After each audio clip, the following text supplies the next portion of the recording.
The jungle was never silent, but on this morning in 1944, it felt unnaturally still. Moisture clung to every leaf, every vine, every grain of soil on the slopes of a Pacific island battered by months of combat. Beneath the towering palms and tangled undergrowth, Japanese infantry crouched low inside a network of bunkers and spider holes carved deep into the earth. Their uniforms were damp. Their rifles were ready. Their breath came slow and controlled. They had heard battleships thunder offshore. They had endured artillery pounding the ridge through the night. But nothing unnerved them as much as the new sound now rolling through the jungle. Low, metallic, and steadily growing. A vibration first, then a rumble, then the grinding roar of engines forcing their way through the vegetation. American armored silhouettes emerged through the mist, pushing aside ferns and shattered trunks. They were not ordinary tanks. On each machine, a strange protruding nozzle sat where a machine gun once had been, connected to thick internal tanks of volatile fuel. The Japanese infantry had heard rumors of these machines. They did not believe them, not until the first jet of fire erupted forward, turning the green jungle into a wall of liquid flame. And from this moment of shock, the wider story of how flame tanks reshaped the Pacific War begins. The Pacific War was shaped as much by terrain as by strategy. Unlike the sweeping mechanized battles in Europe, the islands scattered across the Central and South Pacific forced armies into a brutal contest inside dense jungles, volcanic ridges, coral outcroppings, and cave-infested cliffs. Every step forward required hacking through vegetation that blocked vision, muffled sound, and slowed even the strongest battalions to a crawl. Air superiority helped, naval bombardments helped, but once American infantry stepped onto an island, they faced a landscape built for defenders and nightmares. From the very start of the island-hopping campaign, U.S. commanders learned that Japanese defensive doctrine was unlike anything they had encountered before. Japan's Imperial Army fought not for territory, but for delay, holding ground until the last man rather than retreating. They constructed deeply layered defenses using natural terrain, caves reinforced with timber, interconnected bunkers buried under several meters of earth, pillboxes concealed behind mangrove roots, and spider holes so well hidden that an attacker could step over one without realizing an enemy soldier lay inches below. Machine gun nests overlapped.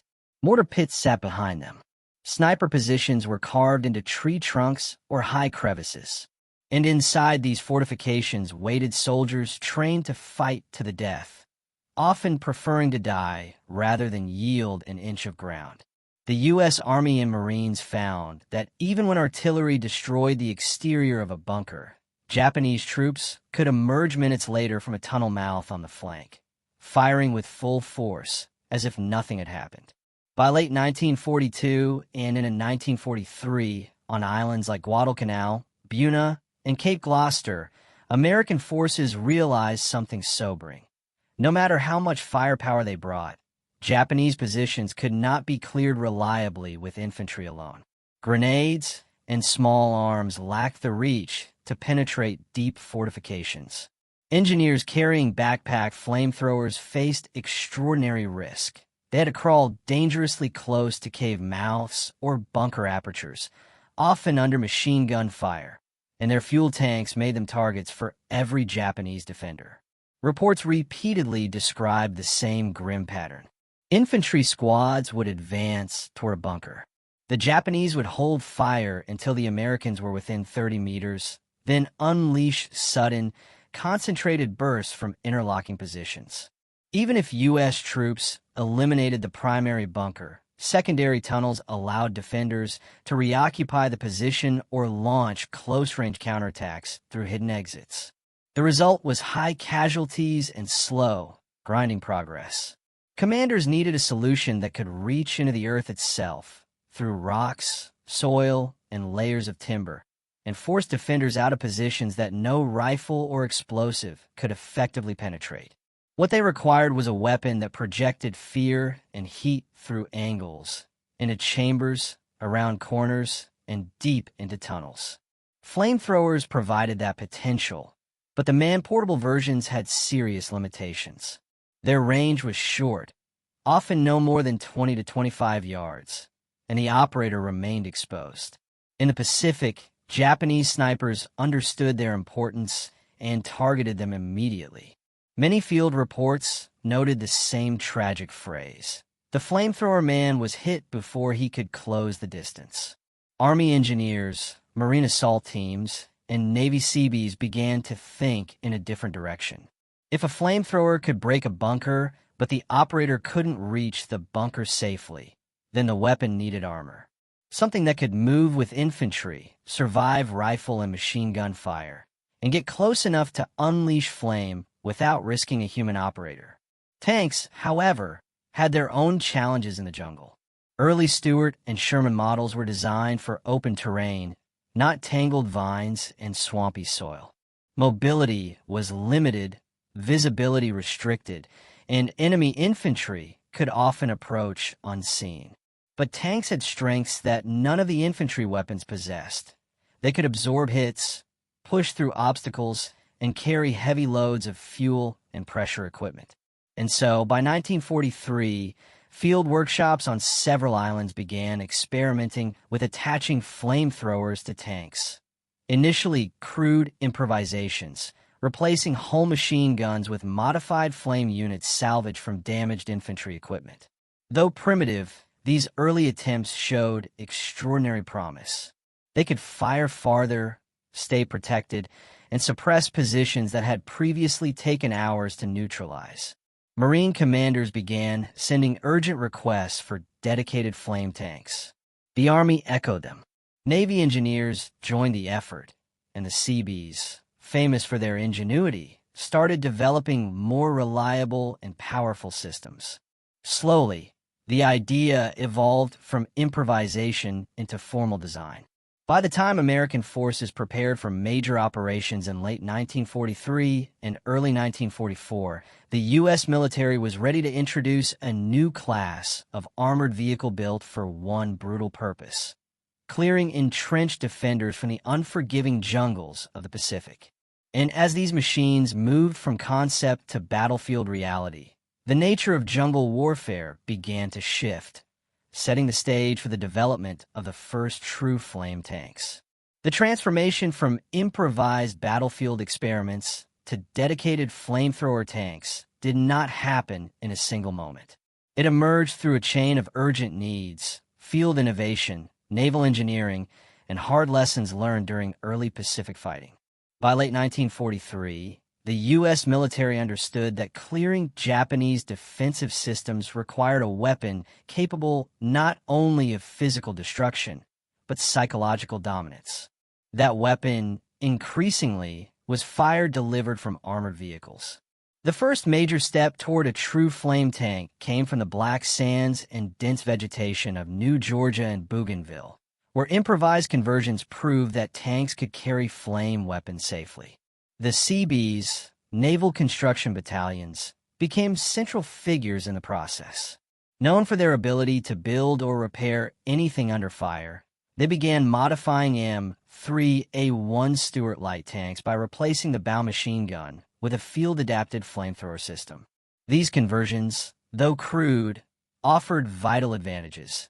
They could fire flame more accurately, carry larger fuel supplies, and keep operators safe inside armor plating. The results impressed commanders. The early Stuart conversions were soon formalized into a model known as the Saipan, a name adopted by crews because the tank's primary weapon unleashed sheets of flame up to 40 yards. It was a fitting nickname for a machine whose presence alone could determine whether an entrenched Japanese position collapsed or held. But the Stuart had limits. Its light armor made it vulnerable to anti-tank guns and even heavy machine gun fire at close range. Its small frame restricted how much flame fuel it could carry. Meanwhile, Japanese defenders were adapting, learning to target exhaust vents, tracks, and lightly protected sections with grenades or magnetic mines. For the next phase of island operations, a more durable platform was needed. That platform was the M4 Sherman. Reliable, armored, and widely available, the Sherman was ideal for mounting a more powerful, professional-grade flame system.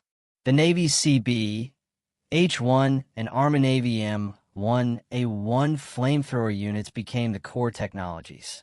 These systems could project thick, sticky napalm-based fuel-thickened gasoline, far beyond the reach of infantry flamethrowers. Ranges increased to 60, 70, even 80 yards depending on fuel pressure and line conditions. The fire didn't simply burn.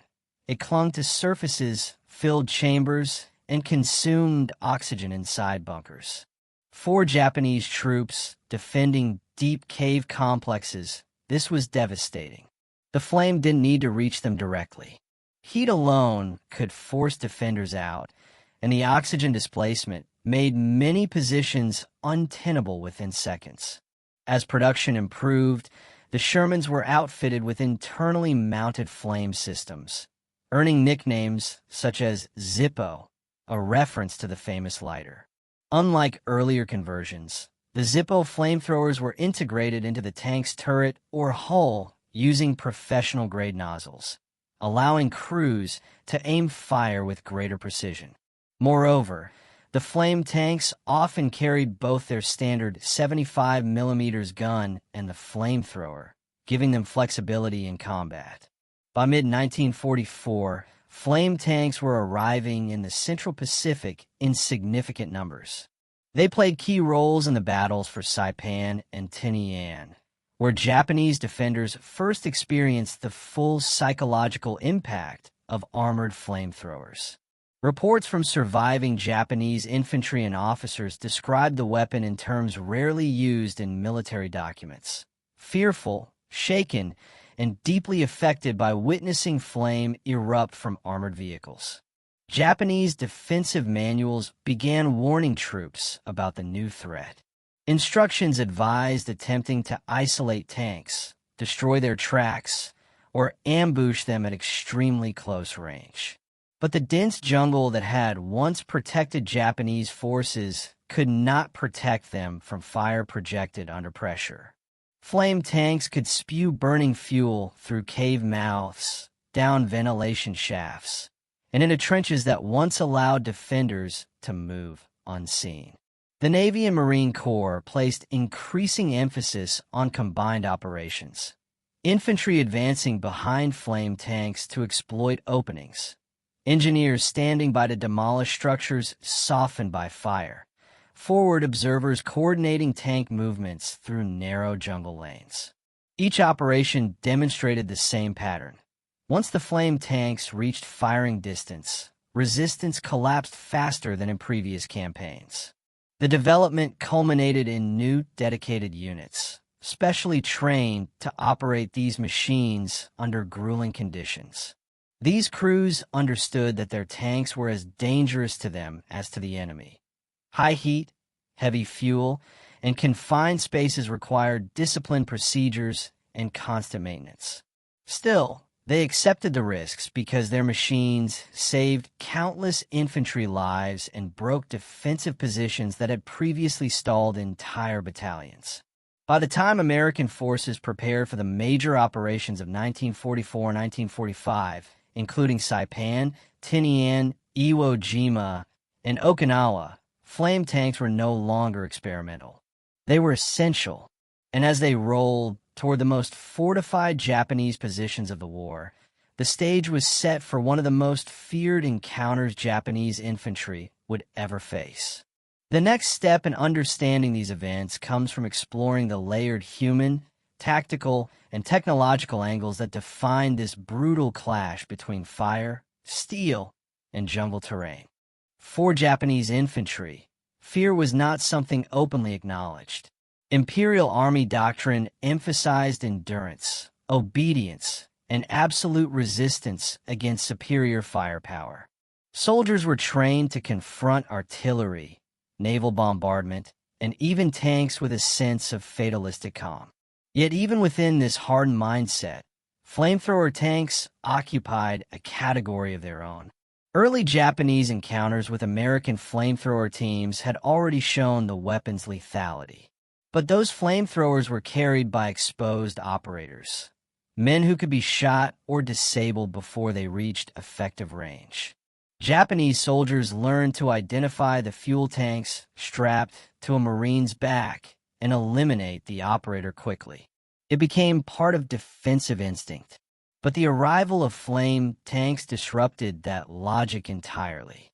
For the first time, the source of the flame could not be easily killed.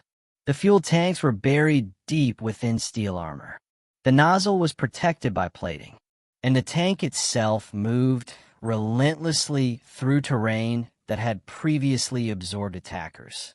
Japanese infantry often described the sensation of hearing the rumble of a flame tank long before seeing it. The low grinding noise of treads, crushing roots, and branches seemed to vibrate underground bunkers, announcing a weapon they had no reliable counter for. In close quarters, the psychological effect intensified. Flame weapons produced an emotional shock that artillery or bullets never matched. Many defenders reported the sudden rise in temperature inside fortified positions even before the first flame jet entered. The air became thick, stifling. Oxygen dropped. Wooden beams crackled. Some soldiers panicked at the sound alone, a sharp pressurized hiss, followed by a thundering burst that filled tunnels with light and heat. The weapon bypassed the code of combat that Japanese defenders expected. They were trained to die in battle, but flame removed the possibility of an honorable final charge or a final shot. It could flood a bunker without allowing the defenders to fight back. This loss of agency deeply unnerved even seasoned troops. For American forces, this psychological impact was not incidental. It was decisive. Flame tanks didn't simply destroy positions. They broke the will of defenders who had previously fought to the last man. Commanders observed instances where entire tunnel networks collapsed psychologically when a single flame tank approached their entrance. Thus, fear, quietly acknowledged in post-battle reports and diaries, became one of the flame tank's most potent weapons. At the heart of the flame tank advantage was engineering. The weapon's raw effect was destructive, but what made it revolutionary in the Pacific was the combination of pressure, fuel chemistry, and armor mobility. Unlike infantry flamethrowers that relied on smaller fuel tanks and compressed nitrogen, tank-mounted systems used pumps driven by the engine itself. This allowed sustained bursts of fire rather than short spurts. Instead of a few seconds of flame, a tank could project burning fuel repeatedly, sometimes for nearly a full minute of total discharge. The fuel mixture was equally important. Engineers learned early that gasoline burned fast and bright, but did not reach deep into bunkers. When thickened with napalm powder, however, the fuel became sticky, heavy, and long-burning. Once projected through a nozzle under high pressure, the mixture could cling to walls, ceilings, and the wooden interiors of Japanese fortifications. Even if the flame did not reach inside, the radiant heat could make a cave interior uninhabitable. Tank-mounted flamethrowers also introduced range that had previously been impossible. From 50 to 80 yards, flame could be delivered with force and accuracy. This allowed tanks to stand off from bunker entrances while still neutralizing them. In jungle conditions, this meant projecting fire through gaps in vegetation, into narrow entrances, or deep into ravines where infantry weapons had little effect. The integration into armor completed the innovation. Fire streams fired from behind steel protection meant operators were safe from most small arms fire. Only anti-tank weapons, mines, or close-in attacks could threaten them. and Japanese troops often had difficulty approaching unseen through jungle when infantry guarded the flanks. These tanks did not simply burn a position.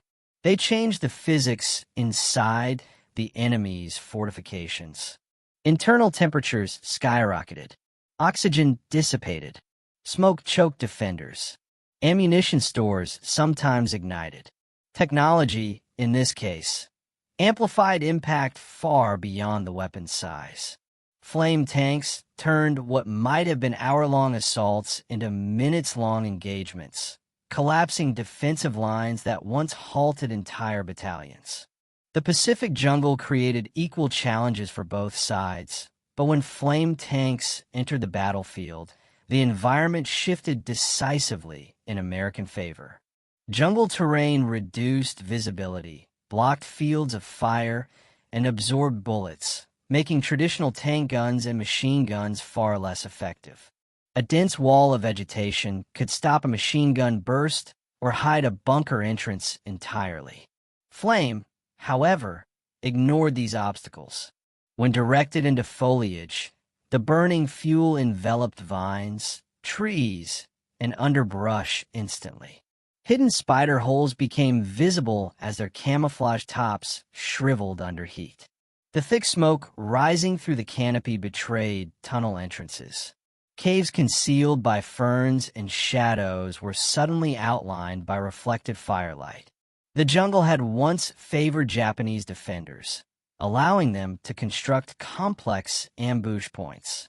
But when flames spread across undergrowth and into deadfall, it stripped away their concealment faster than riflemen ever could.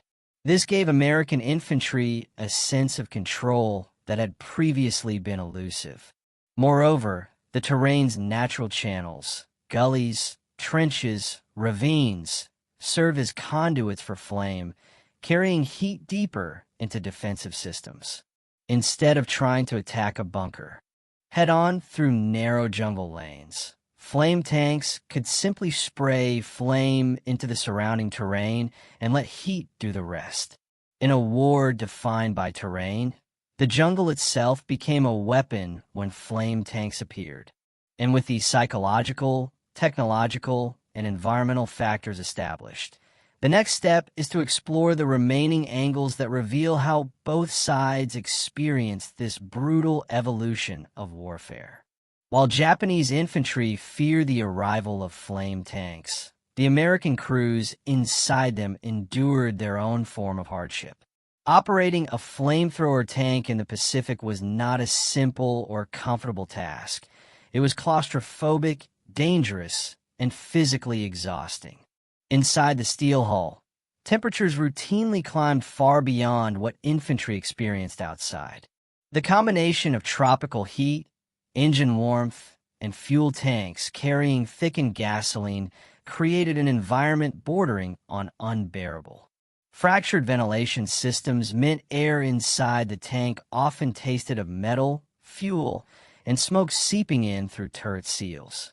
Crews worked in heavy gear, unable to quickly shed equipment.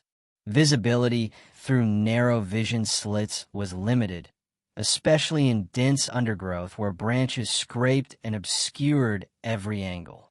Navigating a tank through jungle terrain required constant communication between driver, commander, and flamethrower operator, each relying on sound cues and instinct as much as sight. But the greatest danger came from how the Japanese adapted to fight flame tanks. Knowing standard small arms were ineffective, Japanese soldiers attempted close assaults. They crawled through vegetation, climbed onto hulls, and tried to jam explosives or mines under tracks or against exhaust grills. Tank hatches had to remain sealed unless absolutely necessary. When crews opened a hatch, even briefly, they risked both gunfire and the oppressive heat rushing out. The fuel itself was a hazard. A single hit from an anti-tank gun, or a satchel charge placed at the right point, could ignite the pressurized system. Tank crews were acutely aware of this risk, yet they advanced because infantry depended on them. Without flame tanks, Infantry casualties would rise sharply when attacking fortified positions. Despite these pressures, flame tank crews developed remarkable discipline. They learned how to approach bunkers at angles that minimized exposure, how to conserve fuel for decisive bursts, and how to coordinate with infantry who protected their flanks. Their reward was not comfort or safety, but the knowledge that their actions broke positions that had previously defied entire battalions. The tank crew's courage formed a hidden backbone of the Pacific Campaign, complementing the machine's terrifying presence on the battlefield.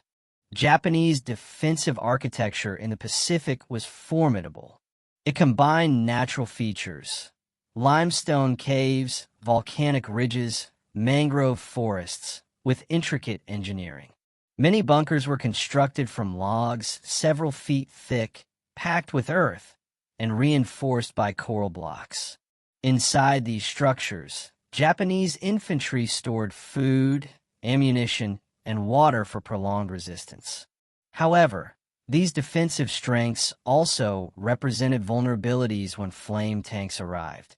The very features that protected Japanese troops from artillery, tight chambers, narrow tunnels, sealed entrances, became liabilities. Flame did not need direct line of sight to reach defenders. Once the burning mixture entered a cave mouth or ventilation opening, it created intense heat inside confined spaces. Temperatures could spike so rapidly that defenders were overcome within seconds, even if they weren't physically touched by flame. Ventilation systems that carried fresh air into deep positions became pathways for fire. Tunnels that allowed maneuver between chambers became traps when flames surged through them. Ammunition stores, hidden deep inside bunkers, could ignite under extreme heat, causing secondary explosions. Cans of fuel, rations, and personal gear combusted easily. Smoke built faster than it could escape. In some battles, defenders attempted to seal tunnel entrances with rocks or sandbags before the flame hit, but the heat penetrated through cracks. In other cases, soldiers attempted to exit through secondary tunnels, but flame tanks were often supported by infantry, who positioned themselves to catch fleeing troops.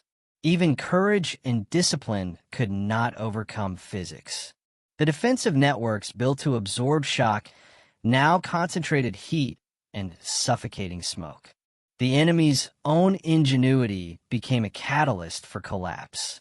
Japanese commanders understood this shift. Field manuals beginning in 1944 warned that flame weapons could neutralize strong points, even when ammunition and manpower were plentiful. Some units began redesigning bunkers with angled entrances, deeper chambers, or sand-filled fire breaks. Others attempted rapid counterattacks to destroy flame tanks before they reached firing range. But the jungle restricted movement, and American infantry guarded the machines closely. For many Japanese defenders, once the flame tank reached the perimeter of a defensive complex, the fight was effectively over. The introduction of flame tanks demanded new planning from U.S. commanders. These machines could not simply be sent forward. They required carefully coordinated infantry support, terrain assessment, and timing. Commanders had to choreograph movements with artillery and engineers while ensuring flame tanks reached critical positions without becoming isolated. Leadership became essential in directing combined arms tactics that relied on communication across radios, hand signals, and prearranged movement plans. Infantry learned to clear paths for tanks through dense brush. Engineers cut lanes through vegetation. Scouts identified bunker entrances. Officers plotted routes that allowed flame tanks to appear suddenly at angles the enemy did not expect. This integration didn't happen instantly. Early battles saw tanks becoming stuck in swampy ground or separated from infantry in thick jungle. Lessons were absorbed quickly. By the time of the Marianas Campaign, Command procedures were more refined.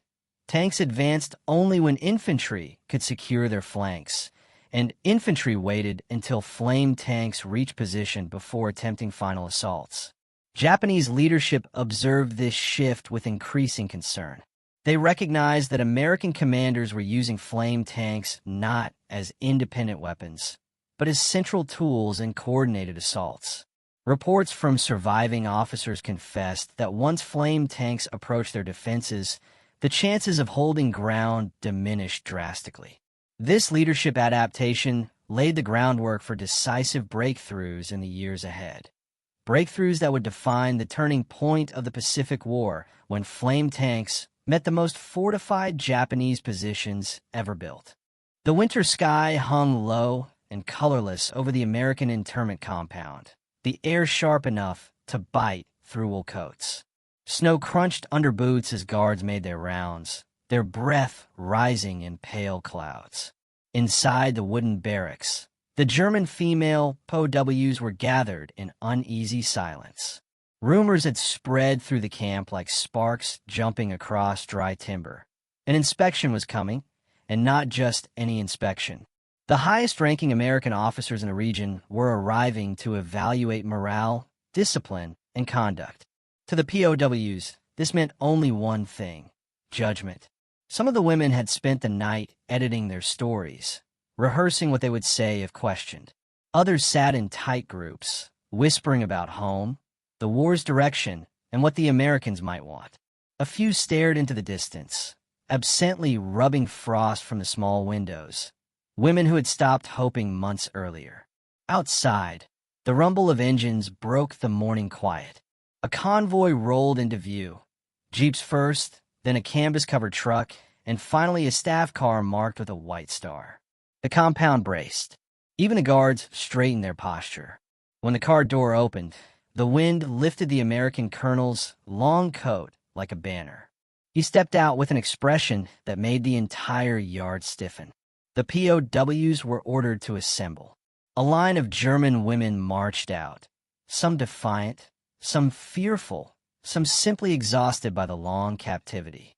Snowflakes collected in their hair as they formed up. The colonel walked down the row slowly, studying faces hardened by months of uncertainty. He paused at one woman in particular, Anna Ryman, a former Red Cross nurse whose quiet leadership had kept morale from collapsing. He asked why the barracks were organized so efficiently, why conflicts were minimal, why the women showed a unity rarely seen in POW compounds. Anna hesitated only a moment before answering. She explained that order was the only thing they could control, the only weapon they had against despair. She admitted that the books, the permitted discussions, even the rare privileges the Americans granted, these had become lifelines.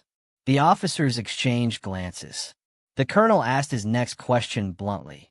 "Do you feel mistreated by the United States Army?" Silence gripped the entire formation, a silence thick enough to feel. Anna looked at the other women. Some nodded subtly, an unspoken agreement. She stepped forward and answered clearly, her voice carrying across the frozen yard. "We expected to be treated as enemies, but you treated us as human beings. That is what surprised us the most." The wind seemed to pause. The officers continued their inspection, but the tone had changed.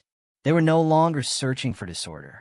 They were witnessing something unexpected, a group of POWs who had discovered dignity in captivity, something they never imagined finding behind barbed wire, far from home, far from everything familiar. Inside the barracks, the younger POWs pressed their faces to the windows, watching the scene unfold. They whispered among themselves. Would this improve conditions? Would the colonel's visit lead to new rules? Or would it tighten restrictions? No one knew, but every woman in that yard felt that something irreversible had just happened. For the first time since their capture, the balance of fear inside the compound had shifted. The Americans now understood them, and the women understood that they were being judged, not just as prisoners, but as people. And in a war defined by brutality, that realization was seismic. The inspection moved from the yard into the barracks, where the true heartbeat of the POW compound lived. The colonel stepped through the doorway and halted. The room was spotless, bunks tightly made, wooden floors swept to a dull sheen, personal belongings arranged with meticulous precision. This was not the chaos he had expected from a group of enemy prisoners. It resembled a field hospital more than a POW cabin. The American officers exchanged quiet, surprised murmurs. The German women stood at attention beside their bunks. Their faces revealed everything the camp had carved into them: stoicism, fatigue, and a disciplined strength that no amount of confinement could extinguish.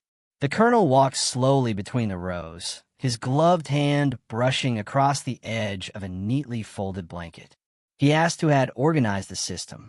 A young POW, barely 20, stepped forward. Her hands trembled, but her voice didn't. She said the women had learned early that disorder poisoned morale faster than hunger or cold. They maintained routines to keep their minds sharp and their dignity intact. She explained that the Americans allowed them books, and those books had become the foundation of their structure. They read, debated, argued, and taught each other. They built order from nothing. One of the junior American officers frowned. "Books," he muttered under his breath, as though the idea was unthinkable in a military prison. The colonel nodded to one of the guards. A crate was carried in. The lid came off, and inside sat a stack of well-worn American novels, medical texts, and translated histories. Their pages were softened by hundreds of hands. Notes scribbled in the margins. Marked passages. Folded corners. The colonel lifted one book and opened it. Dozens of German women watched with anxious eyes. Inside, he found pages covered in neat handwriting. Questions, reflections, attempts to understand a world they had been taught to hate. He turned another page. More notes. More curiosity. It was as if the books had become their escape tunnel, not from the camp, but from the ideology they had grown up with. He closed the book. The barracks fell silent. Then a voice spoke. Not an officer, not Anna, but one of the older POWs with silver threaded through her hair. She said the American system had forced them to confront uncomfortable truths. It was not propaganda. It was freedom. Freedom to learn, to question, to disagree. Something none of them expected from an enemy. The colonel's expression shifted for the first time. Not sympathy, not softness, something deeper. Recognition. He turned to the officers. "This is not a standard POW compound," he said. "These women are using education as discipline, as structure, as survival." His voice lowered. "And that makes them far more formidable than any prisoner we have encountered." A tremor of unease rippled through the officers. Formidable. Not broken. Not defeated. Formidable. The word hung in the air like a spark before ignition. The colonel ordered the guards to escort the officers outside so he could continue his review privately. The moment the heavy door shut, the POWs exhaled collectively, tension draining from their shoulders. Then he spoke again, this time directly to them. "You were trained to think of us as your enemy," he said. "But I see soldiers, nurses, students, human beings trying to hold on to something that war tries to destroy." He paused, letting the weight of his words settle. Dignity. The barracks froze. For months, they had felt invisible. Units in a system, numbers on a ledger. And now, standing in the icy stillness of a wooden barracks thousands of miles from home, their dignity had been named out loud. For the POWs, this was the most disarming moment of their captivity. The colonel closed the book in his hand and addressed them one last time.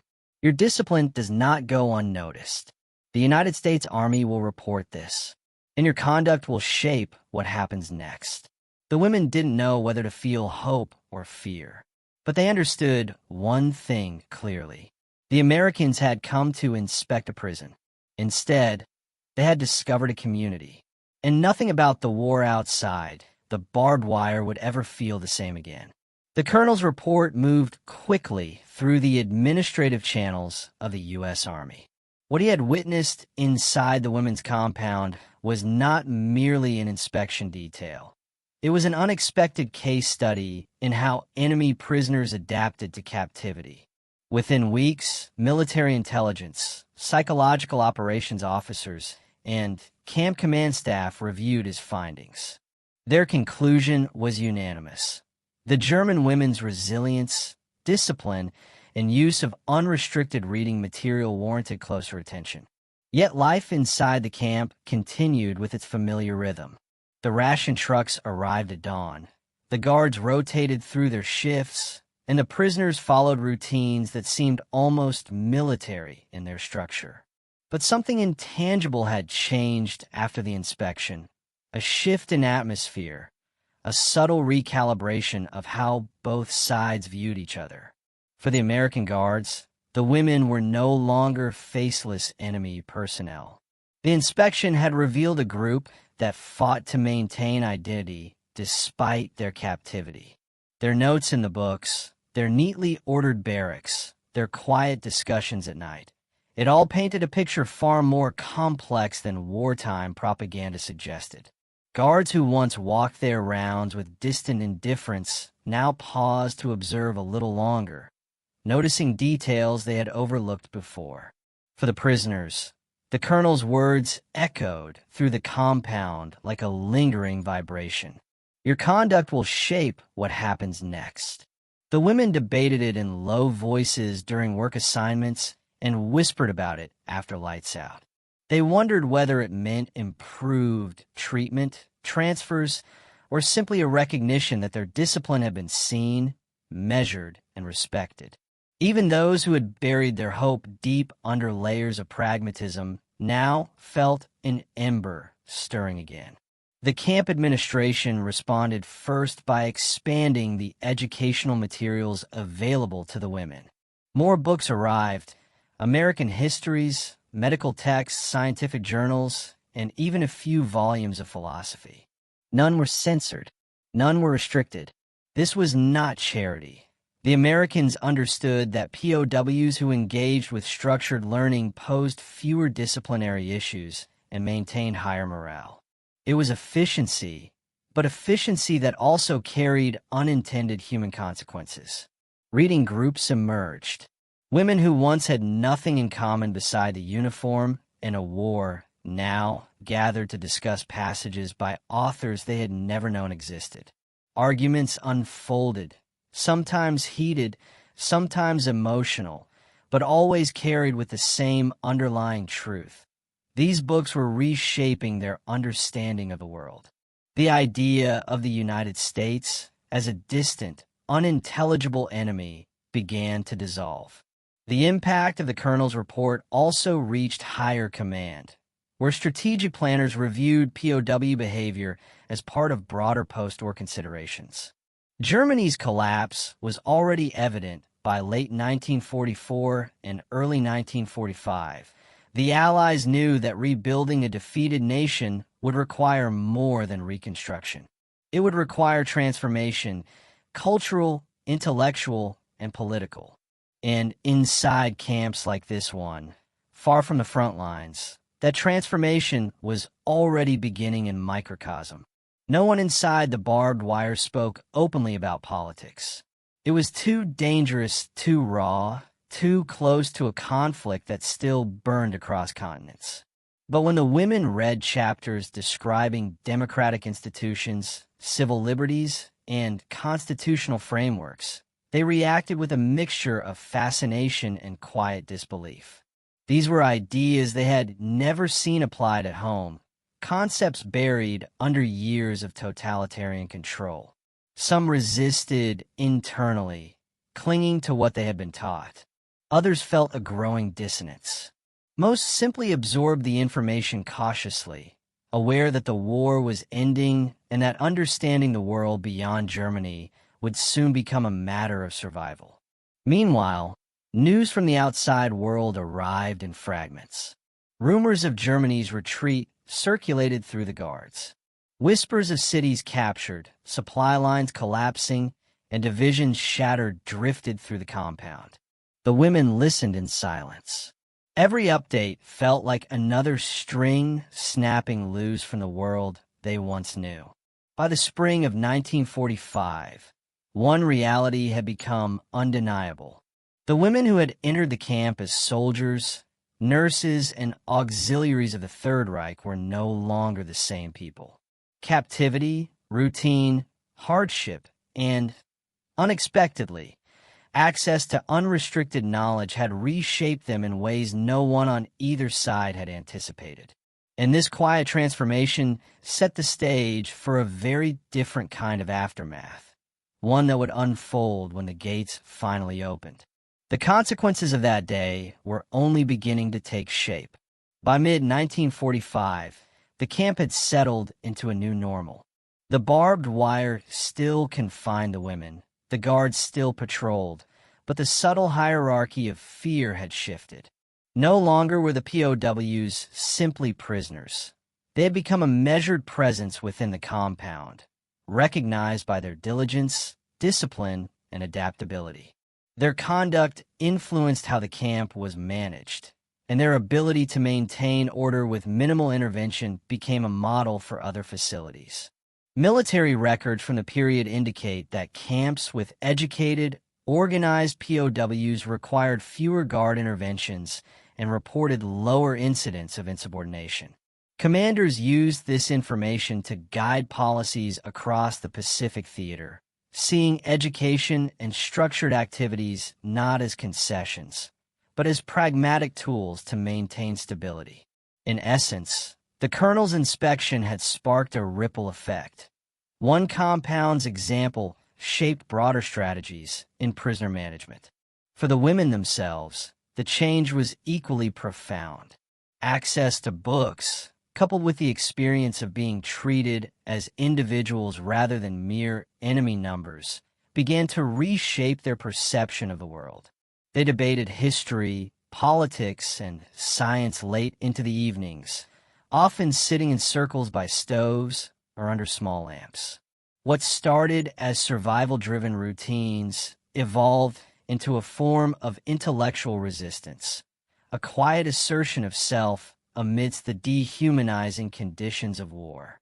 Diaries and post-war interviews reveal how deeply these interactions affected them, giving many a renewed sense of identity and purpose that persisted long after the war ended. Outside the compound, the global war reached its final chapters. Germany surrendered in May 1945, Japan in August, and Allied forces began repatriating prisoners. For these women, liberation was complex. Freedom meant leaving behind the relative security of routines that had become integral to daily life. It meant confronting uncertainty, displacement, and the realities of returning to a shattered homeland. Yet the discipline and perspective they had cultivated within the camp gave them tools to navigate this transition with resilience that many contemporaries lacked. The Americans, too, reflected on what they had learned. The POW program demonstrated that humane treatment, even in a context defined by enmity, was not a weakness. Structured freedoms, intellectual engagement, and measured autonomy produced stability, minimized violence, and fostered psychological resilience. The experience contributed to post-war planning for both military policy and humanitarian standards, influencing Geneva Convention applications and the treatment of prisoners in subsequent conflicts. By the time the final gate opened, the women stepped out not only as survivors of captivity, but as participants in a rare human experiment under extreme conditions, one in which knowledge, discipline, and dignity had reshaped the balance of power inside a war-torn world. Their conduct left an imprint on both sides, a testament to the capacity for adaptation, understanding, and quiet influence even amidst the chaos of total war.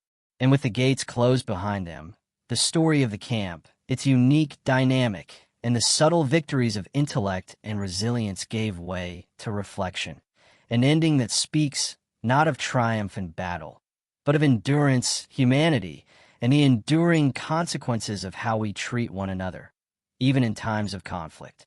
War is often measured in battles won, cities captured, and enemy forces destroyed. Yet for the women inside the camp, the most profound victories were quieter, almost invisible. They were measured not in territory or firepower, but in dignity preserved, knowledge pursued, and resilience forged under duress. The inspection, the books, the routines, these became instruments of survival, teaching a lesson that no battlefield could offer, that humanity endures even when war seeks to strip it away. The experience of these POWs illuminates a broader truth about conflict. Technology, tactics, and command can shape outcomes, but the human spirit remains an unpredictable force. The American officers expected obedience and compliance. Instead, they encountered intelligence, curiosity, and a subtle power born of self-discipline. The enemy became more than a uniform. It became a person capable of reflection, adaptation, and moral resistance. In the quiet corridors of the camp, education became a weapon, and dignity became a shield. This story also reminds us that the consequences of war extend beyond casualties and destruction. They reach into minds and hearts, leaving marks that history often records only in fragments. The psychological transformation of these women, forged through both hardship and opportunity, exemplifies how war shapes not only nations, but individuals. It is a reminder that acts of humanity, small, deliberate, and courageous, can endure alongside the horrors of conflict, leaving echoes long after the last gunfire fades. In the end, the camp became more than a site of captivity. It became a crucible where intellect, discipline, and perseverance intersected with chance and circumstance. And while the barbed wire was eventually dismantled, the lessons it contained about resilience, the human capacity to adapt, and the unforeseen consequences of measured compassion remained. History often glorifies the battlefield, but sometimes its most enduring narratives are quieter. The prisoner who reads, the guard who observes, the individuals who survive not by defeating others, but by preserving themselves. These stories endure because they illuminate what war cannot destroy: the enduring complexity, dignity, and courage of the human spirit.